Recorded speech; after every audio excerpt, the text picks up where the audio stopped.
Vous êtes de plus en plus nombreux à nous suivre et à participer à l'évolution de la chaîne Afrique N24, et sincèrement nous tenions à vous en remercier. Nous lisons tous vos commentaires qui enrichissent le débat et vraiment nous vous demandons de nous soutenir, en aimant les vidéos pour une large diffusion, et pour continuer à avoir une ligne éditoriale indépendante, et vous proposer de nouvelles émissions toujours de plus en plus enrichissantes. Ne restons pas passifs, soyons actifs. Merci et à bientôt. Bonjour monsieur, présentez-vous. Bon, moi c'est Nour Mohamedou Arzika, je suis acteur de la société civile nigérienne, président du mouvement pour la promotion de la citoyenneté responsable. Alors, monsieur Arzika, ce débat de la même française, comment vous le voyez? Est-ce qu'on doit considérer que c'est une nouvelle ère pour le Niger, c'est une bonne nouvelle? Est-ce que vous êtes plutôt, vous prenez vraiment de la distance, vous dites ce n'est pas forcément en fait la fin des problèmes sur ce débat des troupes françaises qui a débuté aujourd'hui? Non, ce départ est un départ attendu et nous l'avons exigé depuis longtemps. Aujourd'hui, on peut considérer que, en fait, c'est l'heure qui est arrivée pour qu'on enregistre les premiers résultats, si on peut le dire ainsi. Et les premiers résultats de quoi?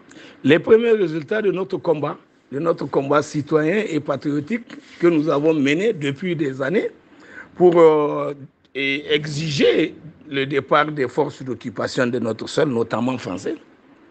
Et nous l'avons déjà dit en son temps, et que depuis le régime de Issoufou jusqu'au régime de M. Bazoum, où la situation s'est aggravée davantage, parce que c'est justement avec le régime de M. Bazoum qu'on a vu drainer sur notre sol les forces qui étaient au Mali.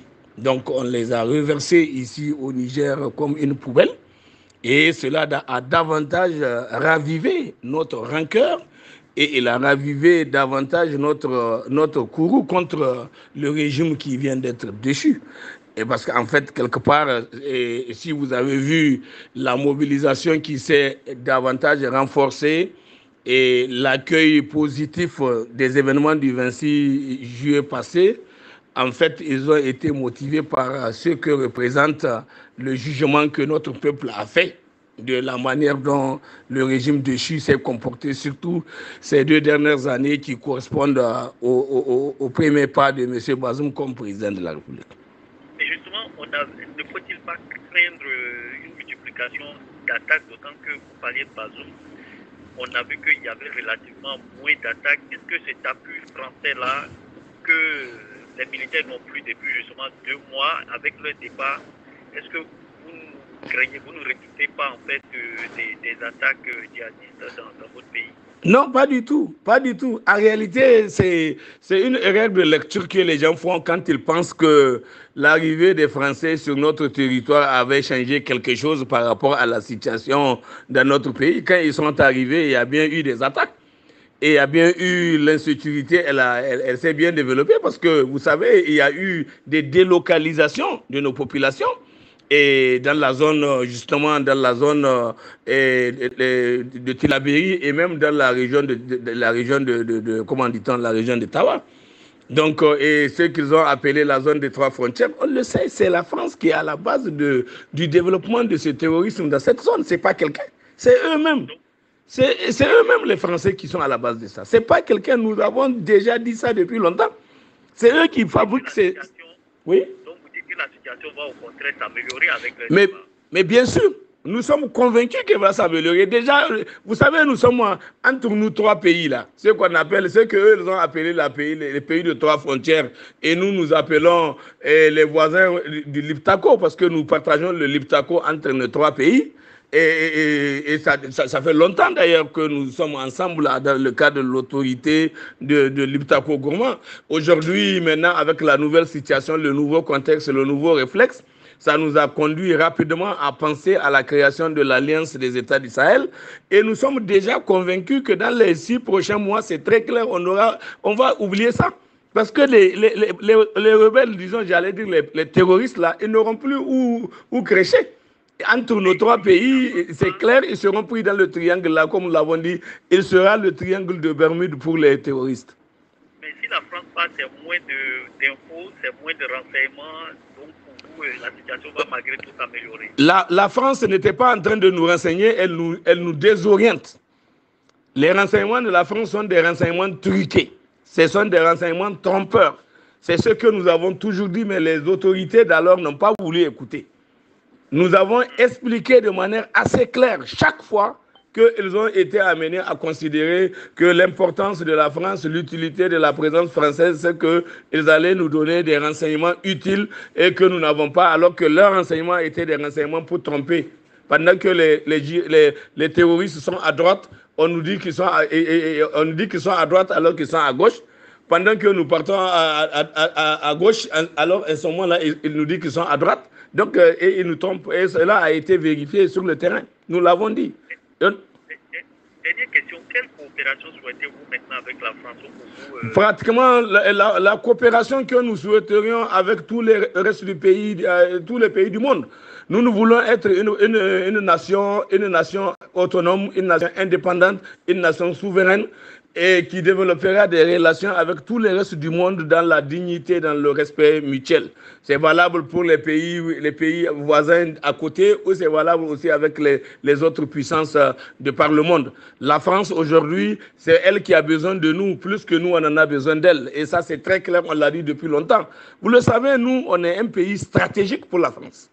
Parce que c'est de notre pays que la France prend de l'uranium. Bien que les régimes déchus, notamment M. Bazoum, a toujours travaillé à amener les gens à banaliser l'importance des ressources les ressources, comment on appelle ça, naturelles que nous avons, notamment l'uranium et autres. Il a toujours travaillé à banaliser ça en considérant que l'uranium, c'est un mythe, que la France n'a même pas besoin de notre uranium. Elle peut se passer de ça, qu'elle peut aller au Kazakhstan s'alimenter. Mais monsieur, l'uranium, ce n'est pas des cacahuètes qu'on trouve sur les marchés partout. Il n'y a pas, et ce que nous avons au Niger et qu'ils ont enlevé depuis 50 ans, la France sait ce qu'elle a gagné avec ça. D'accord. Dernière question qui me vient à l'esprit. Est-ce que vous comprenez la position des militaires de refuser que le matériel, une partie des soldats français passe par la frontière béninoise? Est-ce que vous partagez, enfin, vous comprenez cette position de dialogue? Mais bien sûr que je la comprends, c'est une position stratégique. Vous savez que à la tête de notre, comment on appelle ça, à la tête de notre CNSP au Niger, de notre transition, c'est quand même des généraux qui sont à la tête. Ce n'est pas des généraux de salon, hein, c'est des généraux qui ont gagné leur galon sur le terrain du combat. Bien que Bazoum a considéré que les terroristes sont plus forts et que notre armée et qu'ils sont plus aguerris. Mais nous savons aussi que sur le terrain, c'est d'intelligence qu'ils sont en train de travailler. Et vous savez, on le dit souvent, le meilleur général, c'est celui qui gagne la guerre sans tirer un coup de feu. Et c'est ça qu'ils ont essayé de prouver. Vous pouvez en fait passer par le Bénin représenterait une menace pour... Et bien sûr qu'en passant par le Bénin, nous ne voulons pas, c'est même nous qui ne voulons pas ouvrir la frontière avec le Bénin. Nous ne voulons pas du tout que la frontière avec le Bénin soit ouverte aujourd'hui. Nous voulons que, jusqu'à ce que Talon prenne conscience qu'il n'avait pas à se comporter de manière aussi inamicale avec le Niger.